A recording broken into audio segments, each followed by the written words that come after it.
Assalamualaikum warahmatullahi wabarakatuh. Sahabat Mufid Jidan yang saya cintai karena Allah Subhanahu wa taala. Kenapa orang begitu percaya dengan cerita khurafat?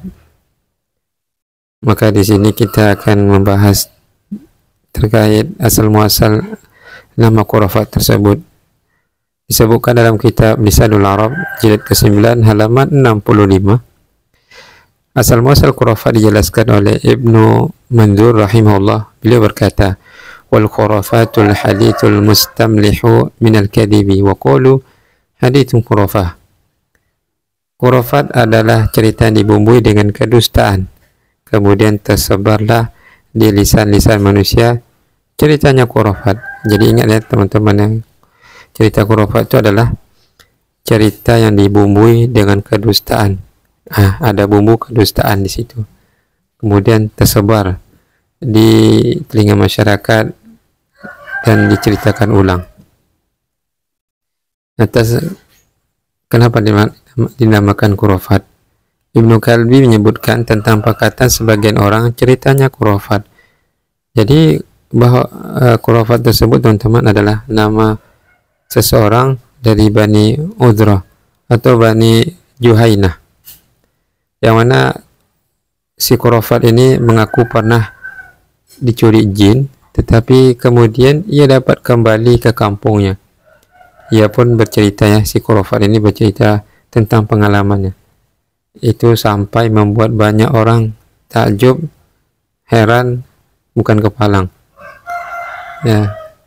Namun tidak ada satu orang pun yang mempercayainya. Dari kejadian itu sehingga populerlah di masyarakat kalau ada cerita yang dibuat-buat, ya, sehingga terlihat itu adalah kedustaan, maka disebutlah namanya dengan cerita khurafat.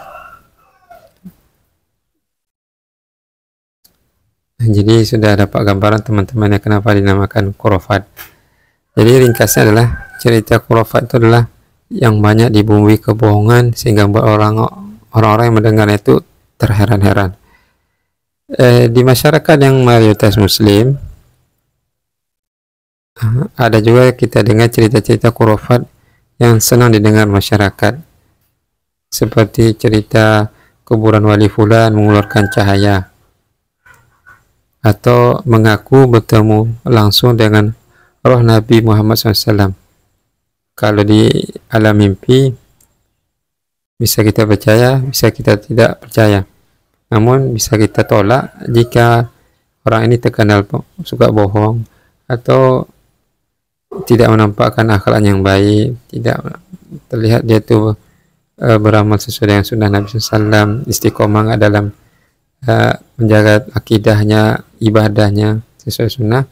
Kalau ternyata sebaliknya, maka dipastikan dia itu adalah ceritanya bohong. Apalagi kalau dia ngaku berjumpa dengan Rasulullah SAW dalam keadaan sadar, ini dipastikan dia bohong.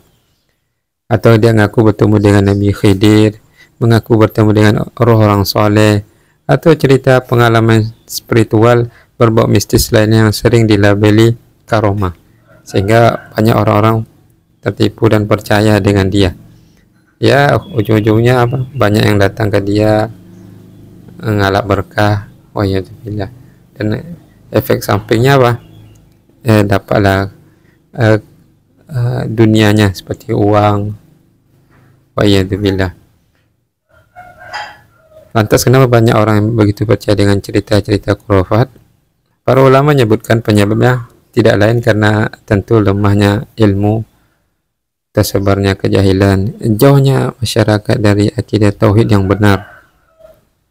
Sedikit orang yang memberi nasihat karena Allah, ya, sedikit yang menyampaikan nasihat karena Allah.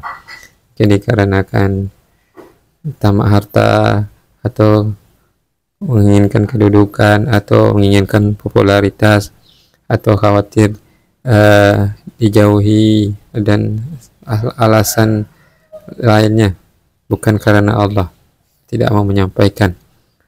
Semoga ini menjadikan kita paham dan memberitahukan kepada saudara-saudara kita agar hindari, jauhi cerita-cerita khurafat ya, yang mana tidak ada dasarnya dari Al-Quran dan Sunnah.